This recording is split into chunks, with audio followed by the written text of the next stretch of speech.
අපි හැම කෙනෙක්ම කැමති නිරෝගී පැහැපත් සමක් පවත්වාගෙන යන්න.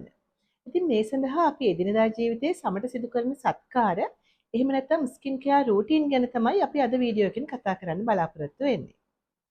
මම මුලින්ම සඳහන් කළ යුතුයි අපි ඩර්මටොලොජි වල රෙකමන්ඩ් කරන්නේ නිරෝගී පැහැපත් ලප කෙළවලින් තොර සම මිසක් සුදු වීම හෝ කොරියන් ග්ලාස් ස්කින් වැනි කන්සෙප්ට් නෙවෙයි. මොකද හේතුව ඒෂියන්ස්ලා විදියට අපිට ජෙනටිකලි උරුම වෙලා තියෙන්නේ ෆිට්ස්පැට්‍රික් ස්ටේජ් 4 to 5. ඒ කියන්නේ දුඹුරු පැහැති සමක්. මේ දුඹුරු පැහැති සමේ වාසිය තමයි හිරු කිරණ නිසා සමේ ඇතිවන පිළිකා තත්ත්ව වගේම හිරු කිරණින් ඇතිවන සන්බර්න්ස් වගේ ඒවා අපේ දුඹුරු සමේ සුදුහමට සාපේක්ෂව අඩු අවදානමක් තමයි පවතින්නේ. නමුත් අපේ දුඹුරු සමේ අවපැහැගැන්වීම සිදු වෙන්න පුළුවන්.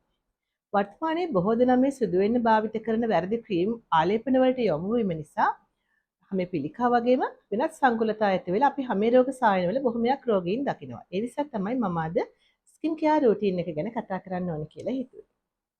මුලින්ම අඳුන ගන්න ඕනේ අපිට තියෙන මොන වගේ ස්කින් එකක්ද කියලා. ඒක ඔයිලි ස්කින් එකක්ද, ඩ්‍රයි සෙන්සිටිව් ස්කින් එකක්ද, එහෙම නැත්නම් කම්බිනේෂන් එකක්ද කියලා. කම්බිනේෂන් කියන්නේ ඔබේ කම්මුල් ප්‍රදේශයේ වීලීමත්, නළල, නහය ප්‍රදේශය සහ නිකට ප්‍රදේශයේ අධික තෙල සහිත වීමත් නම් ඔබට තියෙන්නේ කම්බිනේෂන් ටයිප් ඔෆ් ස්කින් එකක්. ඊළඟට අපි දැනගන්න ඕනේ කාරණේ තමයි ඔබේ සමේ පිග්මන්ටේෂන් එකක් තියෙනවා නම් එහෙම නැත්නම් ඔබට වෙන සමේ රෝගයක් තියෙනවා නම් අපි හිතමු කුරුලා වෙන්න පුළුවන් නැත්නම් පොතු කබර රෝගය නැත්නම් එක්සීමා වෙන්න පුළුවන් මේ මොන හරි රෝගී තත්ත්වයක් තිබෙනවා නම් ඔබ මුලින්ම අදාළ සමේ රෝගයට නිසි ප්‍රතිකාර ලබා ගැනීම සිදු කළ යුතුයි. ඊළඟ ස්කින් කෙයාර් රූටින් ගැන කතා කරද්දී මේකේ කොටස් දෙකක් තියෙනවා. එකක් තමයි බේසික් ස්කින් කෙයාර් රූටින් අනික advanced skin care routine.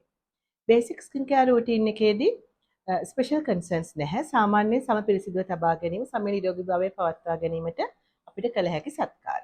Advance skin care එකට ගියාට පස්සේ බොහෝ විට ඔබේ සමේ පිග්මන්ටේෂන් එකකට එහෙම නැත්නම් ඔබ ඇන්ටි ඒජින් ගැන කන්සර්න් නම් ඒ කියන්නේ සම රැලි පැටීම, සම වියපත් වීම, අපි කියනවා රින්කල්ස් කියලා මේ වගේ විශේෂ ස්පෙෂල් කන්සර්න්ස් තියෙනවා නම් ඒ වගේ අවස්ථාවක අපිට කන්සිඩර් කරන්න ඕනේ ඇඩ්වාන්ස් ස්කින් කෙයාර් රූටින් එක. මේ ස්කින් කෙයාර් රූටින් එක අපි ප්‍රැක්ටිකලි කොටස් දෙකකට බෙදනවා. Morning skin care routine and evening skin care routine. මේ මෝර්නිං ස්කින් කෙයාර් රූටින් එකේ first and important step එක තමයි cleansing. එහෙම නැත්නම් සම පිරිසිදු කර ගැනීම. මේ සඳහා ඔයාට mild gentle cleanser එකක් එහෙම නැත්නම් face wash එකක් use කරන්න පුළුවන්. wash කරද්දී cool or hot water අවශ්‍ය වෙන්නේ නැහැ. අපි සාමාන්‍යයෙන් භාවිත කරන normal water. අපි කියන lukewarm water වගේ එකක් use කරන්න පුළුවන්. ඔයාට තියෙන ඔයිලි ස්කින් එකක් නම් ඒ වගේ වෙලාවට අපි රෙකමන්ඩ් කරන්නේ gel or foaming face wash එකක් or cleanser එකක්. මේකේ ගොඩක් වෙලාවට සැලිසිලික් ඇසිඩ් වගේ දෙයක් එක්ස්ෆෝලියේටිව් ඒජන්ට් එකක් අඩංගු වෙනවා නම් වඩාත්ම හොඳයි.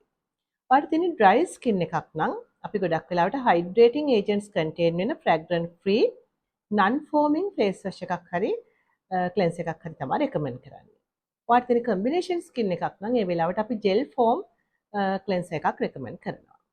නමුත් අපි කිසිම වෙලාවක සබන් භාවිත කිරීම සුදුසු වන්නේ නැහැ. මොකද සබන් කියන්නේ බාෂ්මික ද්‍රව්‍යයක්. නමුත් අපේ ස්කින් එකේ තියෙන ඇසිඩික් pH එකක්, ආම්ලික pH එකක් 4.5 සහ 5.5 අතර ආම්ලික pH එකක් තමයි අපේ හැමේ තියෙන්නේ. මේ බාෂ්මික ද්‍රව්‍යයක් අරගෙන අපි හැම පිරිසිදු කරත් අපේ ස්කින් එකේ තියෙන බැරියර් එක, ප්‍රොටෙක්ටිව් බැරියර් එකට හානි වෙන්න පුළුවන්. අනිත් දේ තමයි ඔබ වොෂ් කරද්දී කිසිම වෙලාවක සල්ෆේට් අඩංගු වෙන ක්ලෙන්සර් භාවිත කරන්න එපා.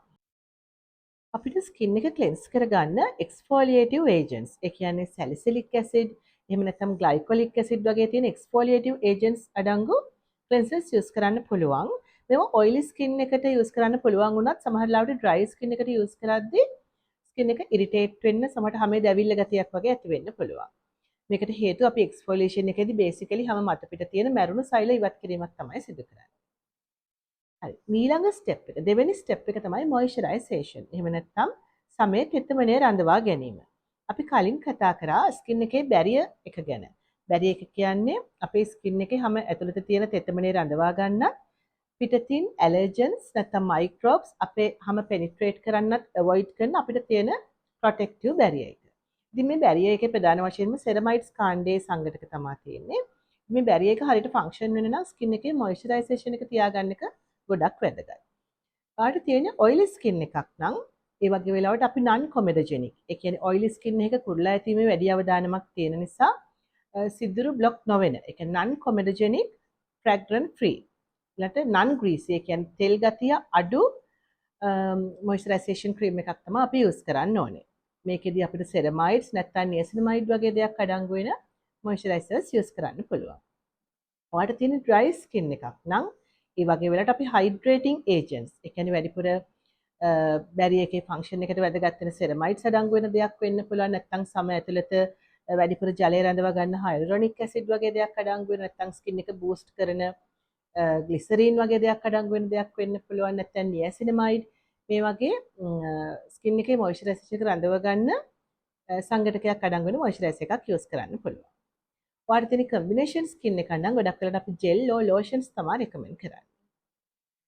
ඊළඟ ස්ටෙප් එක තමයි sun protection. එහෙම නැත්නම් හිරු කිරණ ආවරණ ආලේපන භාවිතය.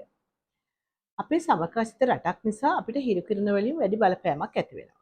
මේ නිසා සමය පිළිකා තත්ත්ව, සම කලින් වියපත් වීම, සම රැලි වැටීම, සමය අවපැහැ ගැනීම මේ වගේ පිළිකා තත්ත්ව වගේ දේවල් උනත් ඇති වෙන්න පුළුවන්. මේ නිසා ඔයා නිවැරදිව සන්ස්ක්‍රීන් එකක් තෝරගන්න එක ගොඩක් වැදගත්. අපි සාමාන්‍යයෙන් රෙකමන්ඩ් කරන්නේ SPF නැත්නම් sun protection factor කියන අගය 30 හෝ 54 අගයක තියෙන sun block එකක් තමයි ඔයා යූස් කරන්න ඕනේ. ඒක ඔයාගේ හැමට ගැළපෙන විදිහට තෝරගන්න ඕනේ. මොකද oily skin එකක් නම් ඔයා non comedogenic, non greasy sun block එකක් තමයි යූස් කරන්න ඕනේ. ඔයාට dry skin එකක් තියෙනවා නම් hydrating agents එක කියන්නේ niacinamide, hyaluronic acid වගේ දෙයක් අඩංගු වෙන sun block එකක් යූස් කරන්න පුළුවන්. sun block එක සාමාන්‍යයෙන් අවුවට යන්න විනාඩි 20ක් හෝ 30කට කලින් ආලේප කිරීම වැදගත්. විශේෂයෙන්ම හිරුවලට නිරාවරණය වෙන මුහුණ අත් මෙවැනි ස්ථානවල යම්කිසි ඝනකම් ස්තරයකින් ආලේප කිරීම වැදගත්. බොහෝ දෙනා මෙය සන්බ්ලොක් ආලේප කිරීමට වැඩි කැමැත්තක් දක්වන්නේ නැහැ. හේතුව තමයි සන්බ්ලොක් ආලේප කරාට පස්සේ සම මතු පිට සුදු පැහැයට දිස්වීම. නමුත් මේ වෙනකොට ඒ ටින්ටඩ් සන්ස්ක්‍රීන් කියලා අලුත් සන්ස්ක්‍රීන්ස් ඉඳපලේ තියෙනවා. ඒක හැමෙක් පාටත් එක්ක හොඳට බ්ලෙන්ඩ් වෙලා තියෙන නිසා සන්ස්ක්‍රීන් එකක් ගෑවක් කියලා වැඩි පිටතට පෙන්වන්න කරන්නේ නැහැ. මේකට හේතුව ඒකේ ෆෙරික් ඔක්සයිඩ් අඩංගු වෙන නිසා මේ කලින් තියෙන අර white cast කියන එක ඇපියර් වෙන්නේ නැහැ. අපි සන්ස්ක්‍රීන් ගැන ඊළඟ වීඩියෝ එකකින් පැහැදිලිව කතා කරමු. හරි. මේ තමයි morning skin care routine එක. මේකෙදි අපිට ස්පෙෂල් කන්සර්න් තියෙනවා නම් අපිට ක්ලෙන්සින් වලින් පස්සේ ඕන විටමින් C ඒ කියන්නේ ඇන්ටිඔක්සිඩන්ට් වගේ දෙයක් අඩංගු වෙන සීරම් එකක් ආලේප කරන්න පුළුවන්. ඊට පස්සේ මතු පිටින් මොයිස්චරයිසර් ආලේප කරලා සන්බ්ලොක් ආලේප කරලා අපේ morning skin care routine එක කම්ප්ලීට් කරන්න පුළුවන්. අපි ඊළඟට කතා කරන්න බලාපොරොත්තු වෙන්නේ evening skin care routine එක ගැන. මේකෙත් first step එක විදිහට අපි ගන්නෙ cleansing. එහෙම නැත්නම් සම පිරිසිදු කර ගැනීම. මේකෙදි cleansing ගොඩක් වැදගත්. මොකද අපි morning skin care routine එකේදී ගොඩක් වෙලාවට අපේ cleansing වලදී මුහුණේ වැඩි දූවිලි ප්‍රමාණයක් රැඳිලා තිබෙන්නේ නැහැ. නමුත් evening skin care routine එකේදී අපි ගොඩක් වෙලාවට රැකියාවට ගිහින් එනවා වෙන්න පුළුවන්. ඒ වගේ වෙලාවට අපේ මුහුණේ වැඩිපුර තෙල්, කුණු, දුහුවිලි වගේම මේකප් සමහරලාවට සන්ස්ක්‍රීන් මේ වගේ දේවල් වැඩිපුර තියෙන නිසා evening skin care routine එකේ cleansing ගොඩක්ම වැදගත්. මේ cleansing වලින් පස්සේ අපිට විශේෂයෙන් අපි සම වියපත් වීම, සම රැලි වැටීම අපි කියනවා wrinkles appear වෙනවා කියලා. ඒ වගේම pigmentation මේ වගේ අඩු කරගන්න අපි recommend කරන දෙයක් තමයි විටමින් A කාණ්ඩයේ ආලේපන. අපි හඳුන්වනවා retinols කියලා. retinoic acid කියන්න පුළුවන්, tretinoin කියන්න පුළුවන්, tretin කියන්න පුළුවන් මේ ඔක්කොම විටමින් A කාණ්ඩයේ ආලේපන. ඉතින් මේ retinols ආලේප කිරීමේදී මෙය අනිවාර්යෙන් රාත්‍රී කාලයට පමණක් ආලේප කළ යුතුයි. ඒකට හේතුව දහවල් කාලේ ආලේප කරොත් මේ retinol සංඝටක හිරුවෙලිය නිසා වියෝජනය වීමට ලක් වෙනවා. ඊට අමතරව මේ retinol නිසා ඔබේ ස්කින් එක ගොඩක් ෆොටෝ සෙන්සිටිව් වෙනවා. ඒ කියන්නේ ඉර එළියට සංවේදී වෙනවා වැඩි. මේ නිසා සම මත පිට රතු වීම, කැසීම්, ඉර එළිය නිසා ඇති වෙන සංකූලතා ඇති වෙන්න පුළුවන්. ඊළඟට මේ retinol පටන් ගනිද්දී අනිත් වැදගත්ම දේ තමයි මේක ආලේප කරන්න කලින් ඔබ අපි කලින් සඳහන් කරා වගේ හොඳට මුණ ක්ලීන් කරගන්න ඕනේ. නමුත් මේ තෙතමනේ තියේදී කිසි විදිහක රෙටිනෝල් ආලේප කිරීම සුදුසු වන්නේ නැහැ. හේතුව එතකොට තව ඉරිටේෂන් එක වැඩි වෙන්න පුළුවන්. මේ නිසා ඔබ ක්ලීන්සින් වලින් පසුව හොඳට මුහුණ විසදමලා හොඳින් තෙත මාත්තු කරලා විනාඩි 5ක් පමණ හොඳින් මුහුණ සම වේලනකම් ඉන්න ඕනේ. ඊට පස්ව තමයි අපි රෙටිනෝල් ආලේප කිරීම සිදු කළ යුත්තේ. මේ රෙටිනෝල්ස් අඳුන්වා දීමේදී අපි කියනවා බිගිනර් කෙනෙක්ට ඉස්සෙල්ලාම රෙටිනෝල්ස් පටන් ගනිද්දී මේ රෙටිනෝල්ස් වලින් ඇති වෙන සංකූලතා, ඒ කියන්නේ සම වියලීම, සම ගැලවී යාම, රතු වීම, ඉරිටේෂන් එක, සමේ දැවිල්ල ඇතිවීම මේ වගේ සංකූලතා අඩු කරගන්න අපි මෙතඩ්ස් දෙකක් පාවිච්චි කරනවා. එකක් තමයි low and slow method එක. ඒ කියන්නේ retinols පටන් ගනිද්දී අපි මුලින් frequency එක අඩුවෙන් පටන් ගන්න. සතියට දවස් 2ක් වගේ රැයට ආලේප කරන්න කියනවා. patient එක tolerate කරනවා නම් ඊළඟට දවසක් ආලේප කරන්න පුළුවන්. ඒකත් tolerate කරනවා නම් ඊළඟට හැමදාම රැයට ආලේප කරන්න recommend කරන්න පුළුවන්. අනිත් method එක තමයි අපි retinol sandwich method කියලා කියන්නේ. ඒ කියන්නේ මුලින්ම cleansing වලින් පස්සේ අපි හොඳ moisturizer එකක් skin එකට ආලේප කරනවා. ඊට ටික වෙලාවකට පස්සේ අපි retinol ආලේපනය ගැල්වීම සිදු කරනවා. නැවත retinol ආලේපනයෙන් පසු නැවත moisturizer ආලේප කිරීමක් සිදු කරන්න පුළුවන්. මේ methods දෙක නිසාම retinol නිසා සමේ ඇති වෙන සංකූලතා අපිට අවම කරගන්න පුළුවන්. retinol ආලේප කරන්නේ කොහොමද? සාමාන්‍ය retinol එක අපි ක්‍රීම් එකක් වගේ තියෙනවා නම් ඔයාට කඩලට එක වගේ ප්‍රමාණයක් අතට අරන් මූණ ඉතා තුනීව ඉතා මෘදුව ඉතාම අපි gently apply කරන්න කියලා තමයි කියන්නේ. මොකද ඔයා ඒක apply කරලා ගොඩක් රබ් කරොත් අපි තදින් ඇතිල්ලුවොත් සමේ ඉරිටේෂන් එක දැවිල්ල ගතිය ඇති වෙන්න පුළුවන්. retinol serum එකක් වගේ නම් බින්දු කිහිපයක් අතට අරන් ඉතා තුනීවට මූණේ ආලේප කිරීම කළ යුතුයි. මේකේ වැදගත් දේ තමයි අපේ මුහුණේ සංවේදී ස්ථාන අපි කියනවා ඇස් අවට කට වටේ වගේ ස්ථානවල retinol වැඩි ආලේප කරන්න සුදුසු නැහැ. ඔබ ආලේප කරනවා නම් සමහර වෙලාවට අපි කියනවා වැස්ලින් වගේ less irritant දෙයක් ආලේප කරලා ඊට පස්සේ retinol ආලේප කරන්න කියලා.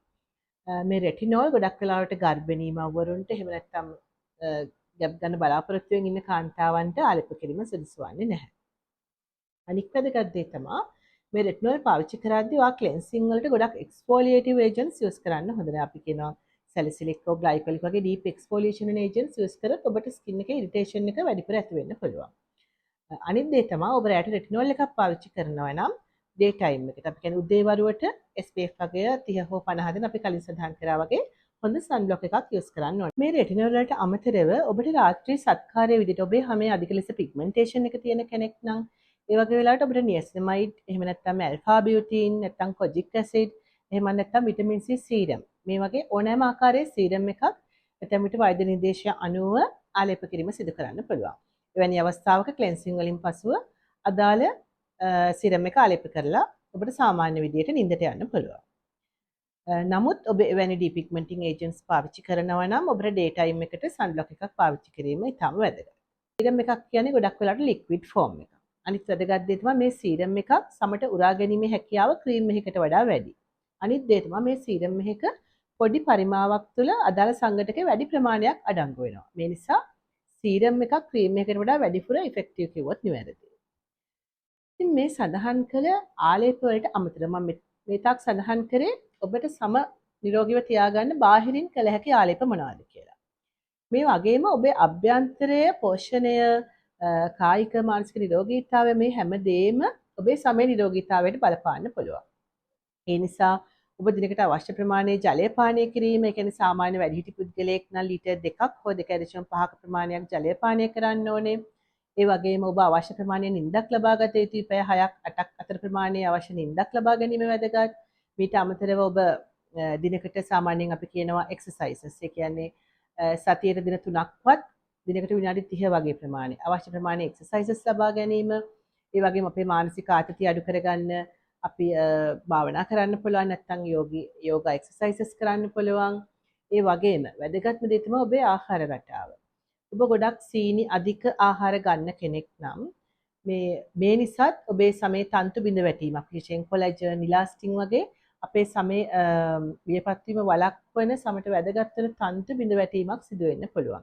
මීට අමතරව මේ වැඩිපුර සීනි කෑම නිසා ඔබ මහත් වීම, ඒ වගේම ඔබේ බෙල්ල ප්‍රදේශය කිහිලි කළු වීම නිසා සමේ නිරෝගීතාවයට හානිය ඇති වෙන්න පුළුවන්.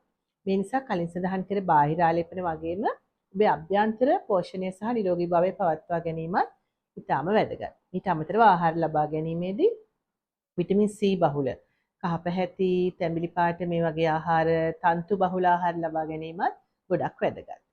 ඒ වගේම අනිත් කාරණේ තමයි ගොඩක් වෙලාවට අපි සමේ නිරෝගී භාවය ගැන කතා කරද්දී ගොඩ දෙනෙක් කතා කරන ස්ථානයක් තමයි ඇස් වටේ කළු වීම.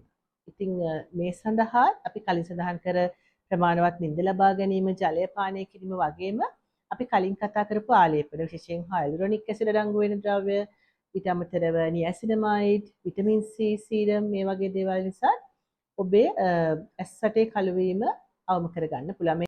ඉතින් මේ ක්‍රම භාවිත කිරීම මගින් ඔබට නිරෝගී සමක් පවත්වාගෙන යන්න පුළුවන්.